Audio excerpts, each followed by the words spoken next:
राजयोग वर्णन तथा महिमा। भगवान शिव कहते हैं, हे देवी, तालू के ऊपर के भाग में दिव्य सहस्त्र दल कमल है। ये कमल मुक्तिदाता ब्रह्मांड रूपी शरीर के बाहर स्थित है, अर्थात शरीर के ऊपर अंत में है। इसी कमल को कैलाश कहते हैं। इसी स्थान में महेश्वर की स्थिति है। ये ईश्वर निराकुल, अविनाशी और क्षय वृद्धि रहित है। इस स्थान के ज्ञान मात्र से जीव का संसार में फिर जन्म नहीं होता और सर्वदा ये ज्ञान योग अभ्यास करने से जीव मात्र की स्थिति संहार करने की शक्ति उत्पन्न होती है। ये कैलाश नामक स्थान में परमहंस का निवास है। सो सहस्त्रदल कमल में जो साधक मन को स्थिर करता है, उसकी सकल व्याधि नाश हो जाती है और मृत्यु से छूट के अमर हो जाता है। जब साधक ये कुल नामक ईश्वर में चित्त को लीन कर देगा, तब योगी की समाधि निश्चल सम हो जाएगी। ये निरंतर ध्यान करने से जगत विस्मरण हो जाएगा। तब योगी को अवश्य विचित्र सामर्थ्य हो जाएंगी। सहस्त्रदल कमल से जो अमृत सिरता है, उसको योगी निरंतर पान करता है। सो योगी अपनी मृत्यु का विधान पूर्वक कुल सहित जय करके चिरंजीवी हो जाता है। और यही सहस्त्रदल कमल में कुल रूपा कुंडलनी शक्ति का लय हो जाता है। तब ये चतुर्भुज दृष्टि भी परमात्मा में लय हो जाती है। इस सहस्त्रदल कमल के ज्ञान होने से, अर्थात इस विषय को प्राप्त करने से चित्तवृत्ति का लय हो जाता है।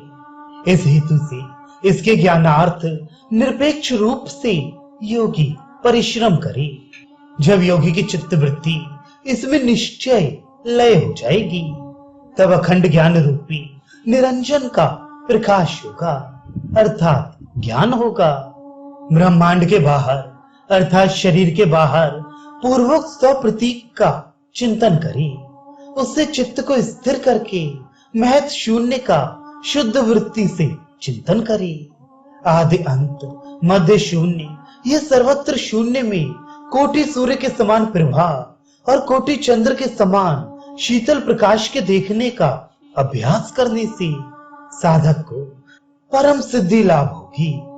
जो पुरुष आलस्य को त्याग के सर्वदा प्रतिदिन इस शून्य का ध्यान करेगा, उसको निश्चय 1 वर्ष में सकल सिद्धि लाभ होगा।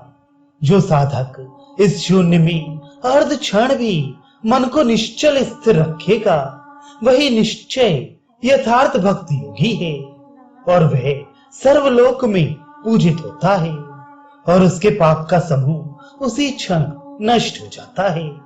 इसके अवलोकन करने से मृत्यु रूप जो संसार पथ है, इसमें भ्रमण करना छूट जाएगा, अर्थात जन्म मरण से रहित हो जाएगा। इसका अभ्यास स्वादिष्ठान मार्ग से यत्न करके करना उचित है। हे देवी, इस शून्य के ध्यान के महात्म्य को हम नहीं कह सकते, अर्थात बहुत विशेष है। जो योगी इसका अभ्यास करते हैं, सो जानते हैं और वह हमारे बराबर है। ये शून्य के ध्यान करने वाला साधक ही जानता है। इसके प्रभाव से साधक को अणिमा आदि अष्ट सिद्धि अवश्य प्राप्त होती है। हे पार्वती, ये राजयोग सर्वतंत्र करके गोपित है।